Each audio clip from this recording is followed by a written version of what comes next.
on a pu prendre en main le nouveau PC à écran pliant de Huawei et il faut dire qu'il est assez impressionnant à plus d'un titre. Déjà au niveau du design, voilà, l'écran est magnifique, on a une qualité de finition absolument folle et surtout, eh ben, il tourne pas sous Windows. Et non, celui-ci, il tourne sous Harmony OS et ça, bah, c'est une grande première.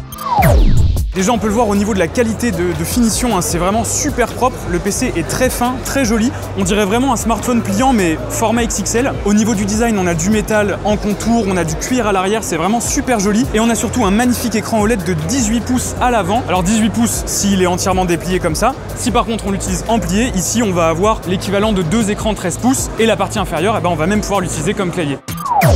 Alors au premier abord, une fois qu'on a passé Harmony OS en anglais, parce qu'en chinois c'est un petit peu difficile de comprendre, mais quand on l'a passé en anglais, c'est assez intuitif. En fait, on est sur une interface qui est assez proche de Windows, on retrouve quelques raccourcis en commun, donc on n'est pas vraiment perdu. Alors il y a deux façons d'utiliser cet ordinateur comme un ordinateur entre guillemets, c'est-à-dire avec un clavier. La première, c'est d'utiliser ce petit accessoire qu'on va pouvoir venir aimanter par-dessus l'ordinateur, hop, il est instantanément reconnu. Et bon bah là voilà, c'est un clavier assez classique avec un trackpad et on va pouvoir naviguer dans l'interface avec ça. Donc vous voyez, hein, ça marche très bien. On a nos petits gestes habituels pour mettre les fenêtres à gauche, à droite, etc. Le partage d'écran. Là-dessus, rien de bien perturbant et bah, encore une fois, c'est plutôt une bonne chose. Mais si on a plutôt envie d'utiliser tout le potentiel de cet ordinateur, on va pouvoir retirer ce petit clavier aimanté et utiliser la partie inférieure de l'écran comme clavier. Pour ça, il y a un geste, il faut utiliser 8 doigts et en utilisant ces 8 doigts, paf, on peut faire monter un petit clavier virtuel. Clavier dont on va pouvoir changer l'apparence, il y a plusieurs skins disponibles et du coup on peut aussi imaginer passer le clavier en AZERTY, en QWERTY en fonction du pays dans lequel on vit. Ça c'est quand même assez pratique, c'est quelque chose qu'on va pas pouvoir faire sur un clavier physique de base. Alors une fois qu'on a dit ça, c'est pour un usage on va dire 13 pouces.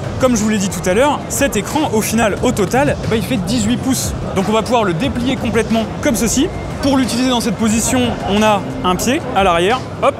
Et voilà, maintenant j'ai un écran immense devant les yeux, 18 pouces, il y a de quoi faire. Et vous allez voir au niveau de la résolution, c'est pas dégueu non plus, puisqu'on est sur un écran de 3296 par 2472. En gros, on peut appeler ça un écran 3K, puisque ça va se situer entre un écran Quad HD et un écran 4K. Au niveau de la qualité d'image, vraiment ça se voit, hein, c'est hyper fin. Au niveau de l'utilisation, franchement, c'est extrêmement agréable. En plus du coup de la bonne résolution, on a une fluidité d'affichage impeccable. Je saurais pas vous dire exactement combien, mais minimum 100 Hz. Au niveau de l'utilisation, comme je vous disais tout à l'heure, ça ressemble énormément à Windows, c'est absolument pas dépaysant. On va pouvoir faire du multi-fenêtre, donc là vous pouvez voir j'ai mon navigateur et le gestionnaire de fichiers qui encore une fois ressemble aussi beaucoup à l'explorateur de fichiers de Windows. On va également retrouver par exemple des gestes sur le trackpad avec plusieurs doigts pour hop faire disparaître toutes les fenêtres si on veut accéder au bureau, les faire revenir et évidemment tout ça combiné à un écran tactile, puisque cet écran est parfaitement tactile. Vous allez pouvoir tout faire également avec le doigt sur l'écran. On est sur un ordinateur quand même qui est sacrément polyvalent. Bon, alors Huawei, on sait qu'il y a eu quelques histoires un petit peu compliquées avec les États-Unis ces dernières années et donc ils ont été bien obligés en fait de développer leur propre système d'exploitation, Harmony OS encore une fois. Et si on va fouiller un petit peu dans les réglages, on peut avoir quelques détails. Donc on voit déjà que l'ordinateur s'appelle le Huawei MateBook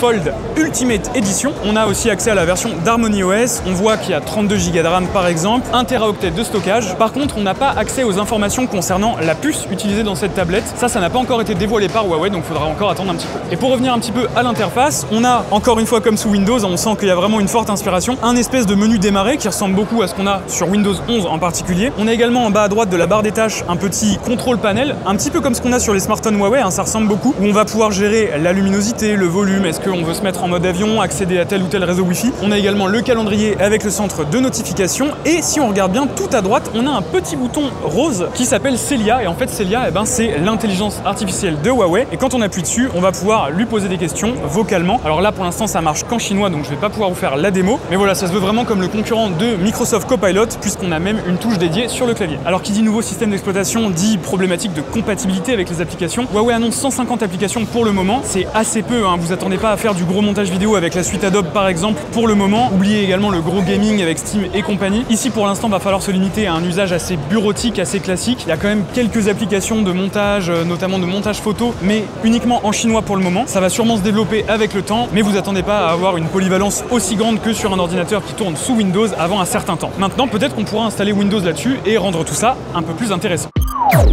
Pour ce qui est de la disponibilité, en Chine tout du moins, les précommandes commencent dans 2 semaines, donc ça va arriver assez rapidement. Pour ce qui est de notre marché, donc américain, européen, pour l'instant, on ne sait pas trop, ça n'a pas l'air d'être prévu pour le moment, on attendra d'en savoir plus. Alors si on parle du prix, cet ordinateur va vous coûter la bagatelle de 24 000 yuan. En dollars, en gros, c'est équivalent à 3300 $ américains. Mais bien sûr, si un jour ce produit arrive aux États-Unis ou en Europe, il faudra s'attendre à une certaine augmentation de ce tarif-là. En tout cas, les premières impressions sont extrêmement bonnes, le produit transpire la qualité, vraiment, c'est hyper premium. On avait déjà vu des ordinateurs pliants chez Asus, chez Lenovo. Ici, on est clairement un bon gros cran au-dessus. C'est vraiment super propre ce que Huawei nous a sorti ici. Voilà, j'espère que cette vidéo vous aura plu et que ce produit vous aura intéressé. N'hésitez pas à nous dire ce que vous en pensez dans les commentaires. Et quant à moi, je vous retrouve une prochaine fois pour une nouvelle vidéo.